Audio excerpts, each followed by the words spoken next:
Welcome back. Texas and Missouri are suing the Biden administration for scrapping the Remain in Mexico policy, claiming the border surge is putting an unprecedented burden on state and federal resources.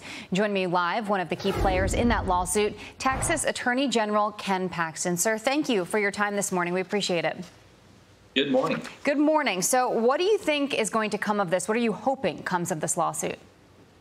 Well, we think this is one of the most effective immigration policies that Trump put in place. It was actually working very well by forcing these people to stay in Mexico because everybody had figured out through immigration lawyers from America that they could come in, claim asylum, even though only about 14% ended up getting asylum, and then just disappear into the country. So this policy was actually working. Why Joe Biden decided to undo something so successful, I don't know, but we really believe that we will win in court and that this policy will be back in place.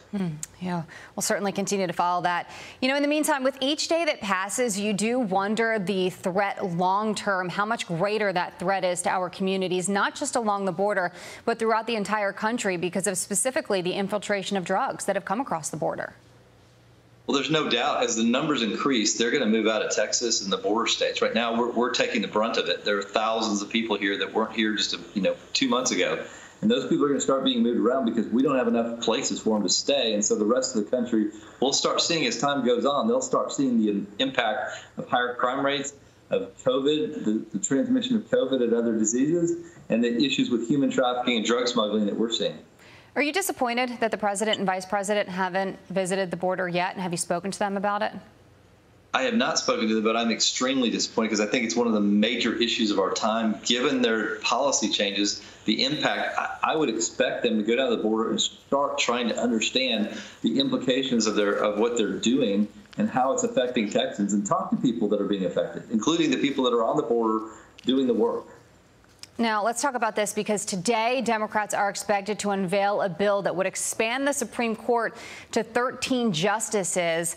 Let's take a listen to Joe Biden's stance on this. His stance has flip-flopped a little bit. Take a listen. You'll know my opinion of court packing when the election is over. I'm not a fan of court packing. You are open to expanding the court? I'm open to considering what happens from that point on. At the end of the day, what do you think ends up happening in here, and how dangerous would this be? Well, it looks purely political. I think most of the members of the court have expressed opinions on this.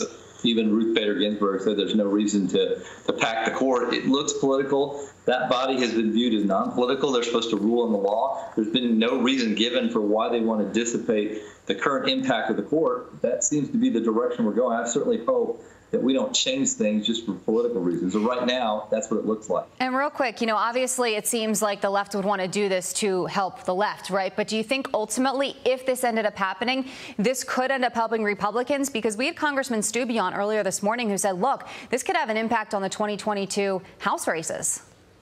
Oh, there's no doubt. I mean, it may be one of the main messages of the races coming up, and it may end up backfiring, which often happens when you do something this extreme. Okay. Ken Paxton, Texas Attorney General, thank you very much for joining us, and keep us updated on everything that's going on in your state. I know that what's going on at the border certainly impacts so many people down there, and they want to get some answers, and I know you do too. Thank you. Well, have a great day.